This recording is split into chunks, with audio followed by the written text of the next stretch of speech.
Baik, Assalamualaikum warahmatullahi wabarakatuh. Terima kasih Mas Zaki sebagai moderator. Selamat pagi Bapak Ibu sekalian, salam sejahtera bagi kita semuanya. Mohon izin saya Katmoko Ari, saya Asisten Deputi Percepatan Transformasi Digital Manajemen ASN. Dalam kesempatan yang berbahagia ini ingin memberikan sedikit sharing terkait apa kebijakan-kebijakan ataupun kegiatan-kegiatan yang akan kita lakukan dalam kaitannya dengan percepatan transformasi digital manajemen ASN dari Kementerian Pan-RB dan juga beberapa nanti terkait dengan beberapa eh, manajemen ASN yang juga dilakukan oleh lembaga terkait seperti halnya BKN maupun lembaga administrasi negara. Baik, Bapak Ibu sekalian, sebagai latar belakangnya mungkin kita bersama sudah kita ketahui bahwa eh, sudah terdapat berbagai macam arahan dari Bapak Presiden kita untuk terkait dengan reformasi birokrasi, bahwa kedepannya reformasi birokrasi harus berdampak tidak hanya atau bukan hanya sebagai tumpukan kertas belaka, juga lincah dan cepat, dan tentunya seluruhnya itu ditopang dengan pemerintah digital berbasis data. Dan kalau kita lihat ini sebagai pengantar saja, ada dilema reformasi birokrasi yang saat ini terjadi, Bapak Ibu sekalian. Kalau kita analogikan barangkali dengan tarik tambang, mungkin akan lebih mudah bagi Bapak Ibu memahami.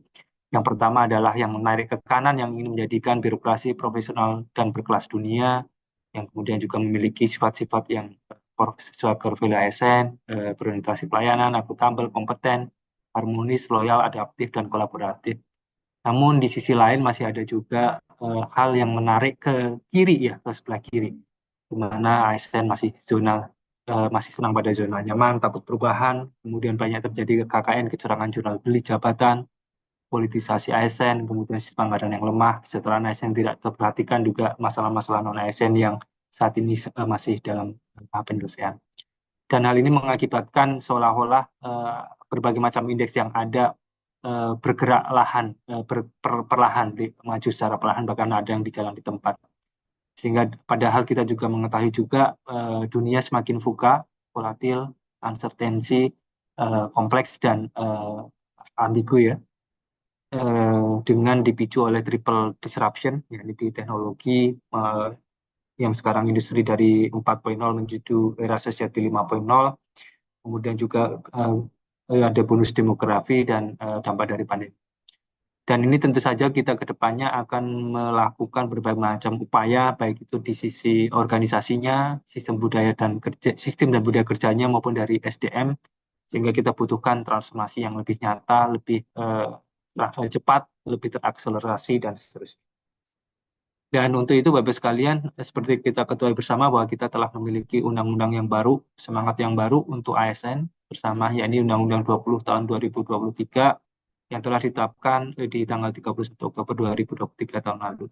Dan ini saat ini kami berserta pihak-pihak terkait sedang melakukan penyusunan terkait dengan turunan dari undang-undang tersebut dalam bentuk PP dan seterusnya.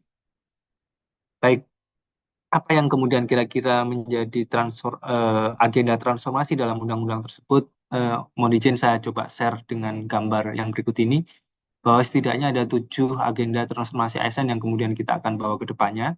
Yang pertama adalah bagaimana kita ingin mewujudkan transformasi rekrutmen dan jabatan ASN yang lebih fleksibel sesuai dengan kebutuhan ya instansi, kemudian juga berbagai macam jabatan yang telah disederhanakan, JF, jabatan pelaksanaan dan sebagainya yang sudah menjadi sangat sederhana, yang diharapkan ke depannya akan lebih mendukung organisasi yang agile dan kolaboratif.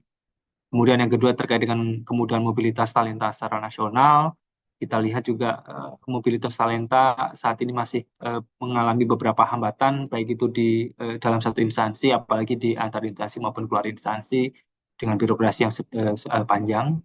Kemudian juga mobilitas talenta tersebut juga harus ditujukan untuk mengatasi kesenjangan talenta yang mengacu pada prioritas pembangunan nasional. Jadi kita lihat juga banyak kekurangan guru di 3T, tenaga kesehatan 3T, dan seterusnya yang kemudian kita harus rotasi di lain pihak di beberapa daerah, bahkan berlebih gitu ya. Sehingga ini menjadi concern kita juga. Kemudian yang ketiga adalah terkait dengan percepatan kembangan kompetensi. Apa yang berubah Bapak sekalian bahwa di undang-undang sebelumnya kita minimal untuk ASN belajar adalah pengembangan kompetensi adalah di 20 jam, tapi justru dengan undang-undang yang baru ini kita memberi kesempatan yang seluas-luasnya kepada para ASN untuk bisa belajar kapan saja di mana saja kan dengan cara yang bagaimana saja, dan oleh karena itu instansi wajib memberikan dukungan akses dan sumber daya kepada ASN untuk belajar. Apalagi kalau kita lihat dengan teknologi, jadi pemanfaatan teknologi harusnya sudah semakin real di dalam konteks pengembangan kompetensi tersebut. Kemudian yang keempat adalah di penataan tenaga non-ASN, perluasan konsep P3K, kemudian juga kita ketahui bersama, kita saat ini mencoba untuk menata non-ASN sehingga dengan undang-undang yang baru itu diperpanjang sampai di Desember 2024. Kemudian yang selanjutnya adalah reformasi pengelolaan kinerja dan kesejahteraan ASN yang kita lakukan untuk mencapai sasaran organisasi melalui mekanisme kerja yang fleksibel dan kolaboratif. Tentunya berbagai upaya untuk peningkatan kesejahteraan ASN, pemberian pensiunan bagi P3K, dan komponen lain yang masih memungkinkan sesuai dengan kebutuhan anggaran juga akan terus diupayakan. Selanjutnya adalah terkait dengan penguatan budaya kerja dan citra institusi ASN. Sebagaimana kita ketahui bahwa ada core value ASN yang berlaku secara nasional yang merupakan simplifikasi nilai dasar ASN yang selama ini ada sehingga menjadi satu, sehingga akan menjadi akar budaya kerja yang lebih kuat dalam jangka panjang. Dan tentunya secara outcome di masa depan, Bapak Ibu sekalian, kita harapkan adanya birokrasi, terwujudnya birokrasi yang profesional dan berkelas dunia, indeks persepsi korupsi yang semakin baik, dan kemudian indeks efektivitas pemerintah yang juga semakin baik. Dan ujung-ujungnya adalah bagaimana pelayanan publik yang lebih baik dan masyarakat yang lebih sejahtera. Baik, dan tentu saja Bapak Ibu sekalian, keseluruhan tersebut membutuhkan suatu dukungan dari suatu teknologi. Oleh karena itu, digitalisasi manajemen ASN menjadi poin penting juga di dalam undang-undang tersebut, termasuk di PP turunan. Sehingga harapannya apa yang salah satu bisa dilakukan dengan set terkait dengan digitalisasi manajemen ASN, penyediaan digital platform terintegrasi yang memudahkan pengelolaan pelayanan kepada ASN, termasuk untuk aktivitas belajar, berkinerja, berkolaborasi, memberikan dan menerima umpan balik, serta pengembangan talenta dan karir. Dan ini kita coba analitik apa yang menjadi titik-titik kepusingan ya, titik-titik pain point bagi para ASN selama ini. Dari ada coba kita identifikasi, dan kita juga secara perlahan, secara tapi pasti kedepannya kita akan mencarikan solusi dengan teknologi apa yang kemudian bisa dijawab dengan teknologi tersebut untuk dalam rangka tadi mencapai tujuan bersama. Baik, kita agak lebih detail terkait dengan apa yang ada di undang-undang, bahwa di undang-undang tersebut semangat digitalisasi tidak hanya lagi di sistem dan data atau sistem informasi dan data, tapi juga lebih ke depannya kita ingin memudahkan penyelenggaraan dan pelayanan manajemen ASN atau lebih ke ASN oriented ya, user oriented, ASN oriented. Jadi kita mendengarkan apa yang menjadi kebutuhan maupun kepusingan ASN selama ini. Kemudian digitalisasi ASN tersebut harus menjamin efisiensi, efektivitas, dan akurasi penyelenggaraan proses dan pengambilan keputusan dalam manajemen ASN terwujud dalam satu ekosistem dan secara terintegrasi secara nasional. Juga digitalisasi tersebut harus jalan dengan transformasi organisasi dan sistem kerja ASN. Dan tentu saja harus memperhatikan prinsip baik itu keberlangsungan, kerahasiaan maupun dan keamanan siber yang saat ini juga sangat menjadi concern dengan beberapa peristiwa yang terjadi beberapa bulan terakhir ini. Baik, Bapak Ibu sekalian, kalau kita lihat juga kaitan dengan hal yang lain terkait dengan sistem pemerintahan berbasis elektronik nasional, kita juga selain Perpres 85 terkait dengan SWB, kita juga memiliki arsitektur sistem pemerintahan berbasis elektronik secara nasional, di mana salah satu layanan yang menjadi poin penting adalah layanan aparatur negara. Di mana kegiatan di dalamnya adalah kegiatan yang pelayanan terkait dengan bidang pengelolaan aparatur negara. Untuk itu Bapak Ibu sekalian, kita mencoba untuk mengajukan atau saat ini sedang kita bangun apa yang disebut dengan portal platform digital manajemen ASN yang kemudian akan terintegrasi secara nasional.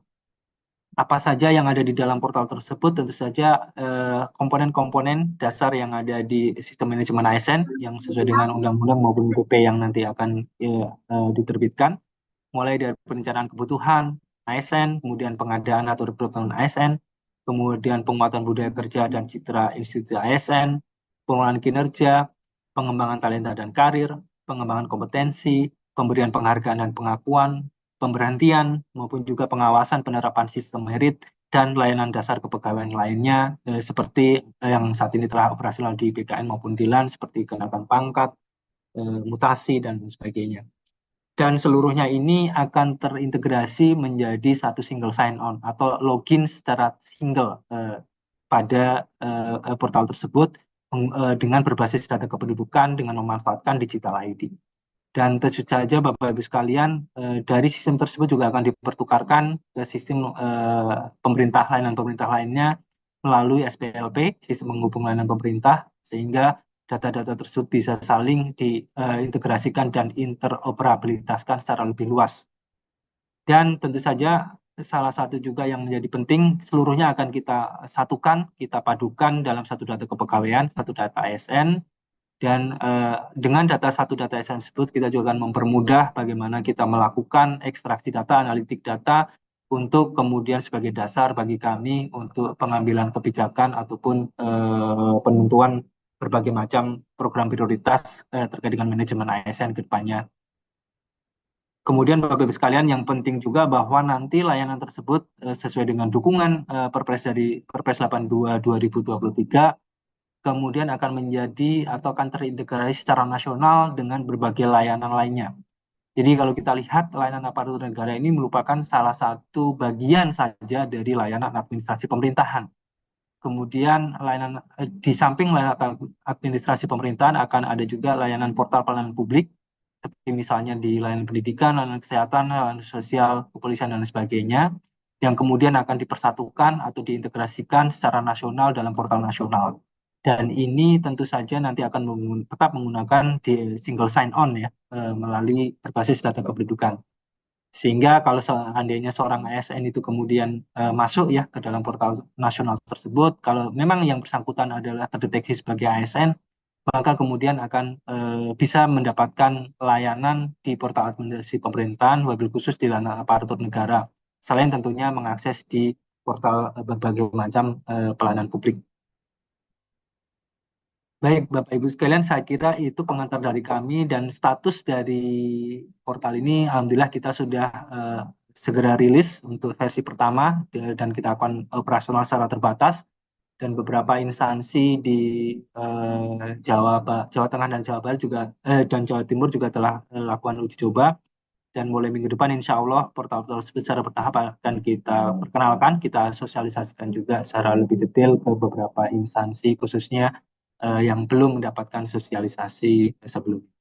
Saya kira demikian, nanti saya masih tetap standby di sini untuk yang ditanya jawab setelah nanti kita mendengarkan dari Peruri yang memang ditugaskan sebagai Kofteh Indonesia, nanti Mas Dika akan menjelaskan secara panjang lebar terkait dengan hal tersebut. Saya kira demikian, kurang lebihnya mohon maaf. Akhir kata, wassalamualaikum warahmatullahi wabarakatuh. Waalaikumsalam warahmatullahi wabarakatuh. Terima kasih Pak Ari atas pengantarnya.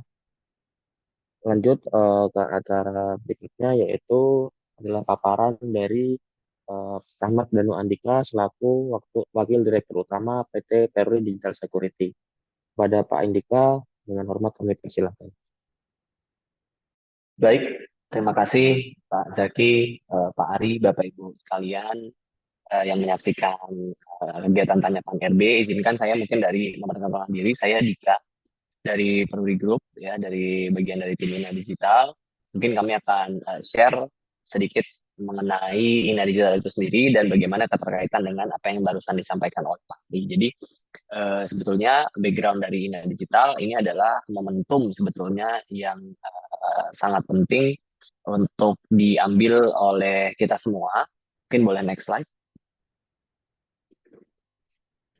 Oke, momentum yang diambil yang kita perlu ambil karena mengingat memang digitalisasi di Republik mungkin 10-15 tahun terakhir memang berangkat dari bagaimana masing-masing lembaga menjalankan tugas dan fungsinya, sehingga memang bermunculanlah seperti yang disampaikan Bapak Presiden kemarin bahwa ada ribuan bahkan puluhan ribu platform yang bisa jadi memang sebagian besar atau sebagian dari itu menyelesaikan masalah, tapi di era digitalisasi ini memang banyak yang harus kita tinjau ulang untuk apa, menekankan kepada kebutuhan pengguna, kepuasan masyarakat, atau secara spesifik mungkin layanan-layanan yang sifatnya seperti yang barusan Pak Ari sampaikan terkait layanan untuk administrasi pemerintahan atau aparatur sipil negara. Jadi pada tanggal 27 Mei yang lalu, sebagai tindak lanjut dari Perpres 82, Bapak Presiden juga sudah menetapkan INA Digital ya sebagai penugasan untuk membantu melakukan percepatan terhadap transformasi digital untuk pelayanan publik dan juga aparatur pemerintahan. Jadi pendekatan dasar sebetulnya yang dicoba diubah adalah dengan penugasan ini harapannya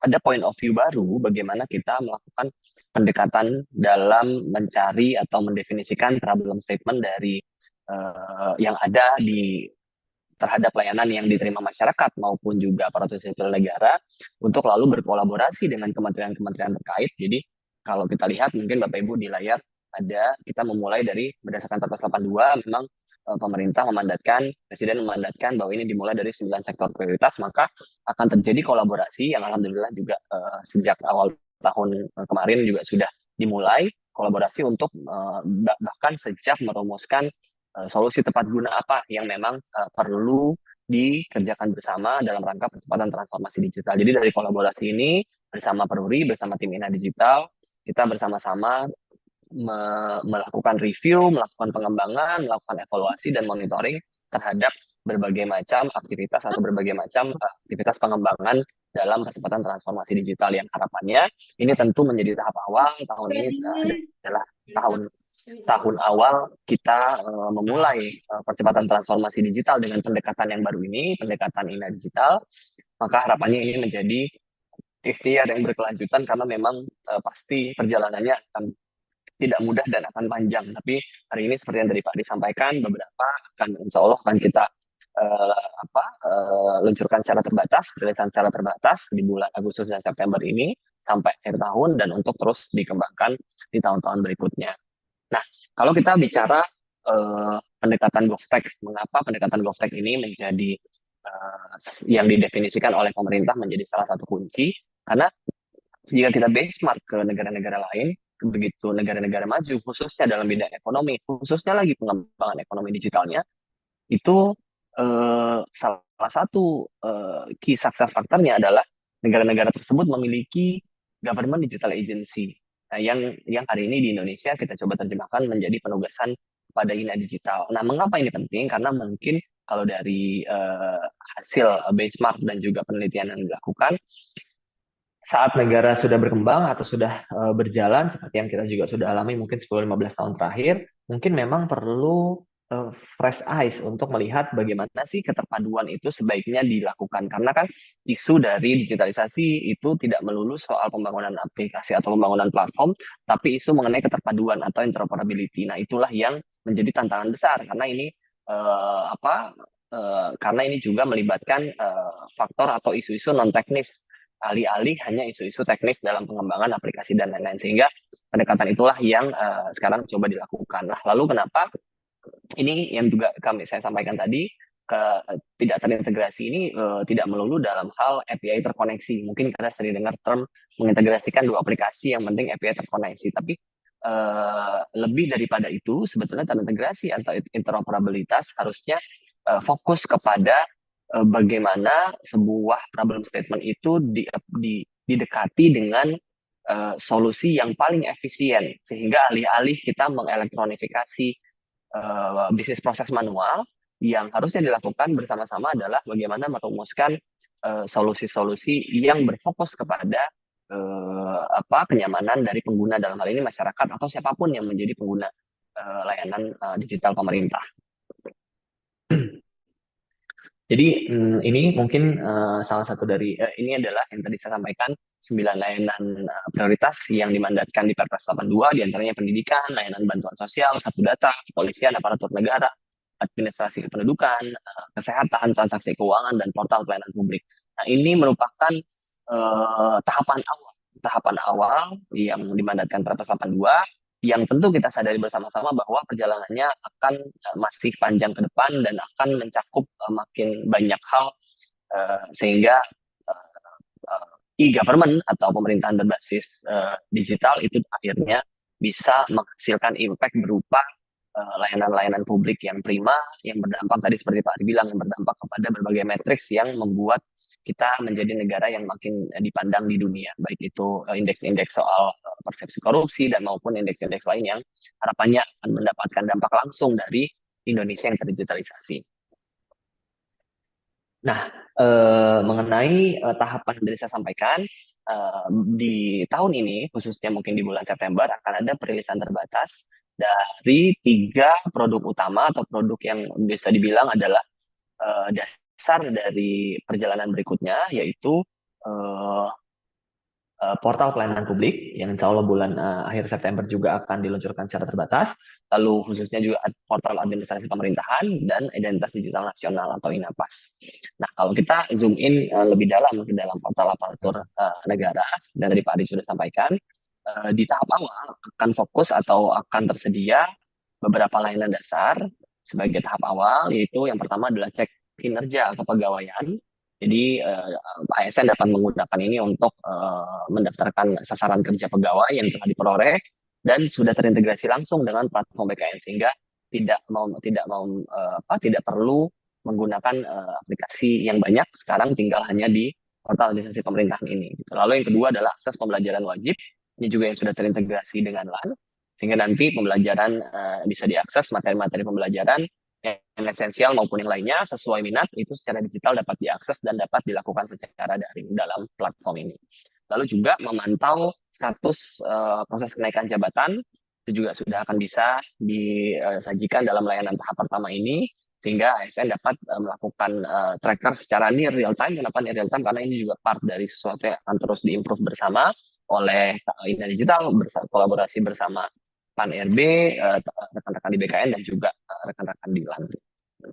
Itu mungkin terkait portal administrasi negara tahap pertama. Nah, jadi memang ikhtiar Ina Digital ini kolaborasi bersama antara PAN-RB, Kementerian BUMN, Peruri, dan khususnya juga untuk portal administrasi pemerintahan, kolaborasi khusus juga dengan rekan-rekan di BKN dan LAN, yang harapannya ini bisa menjadi ikhtiar yang berkelanjutan sehingga dapat mencapai cita-cita Indonesia Emas 2045.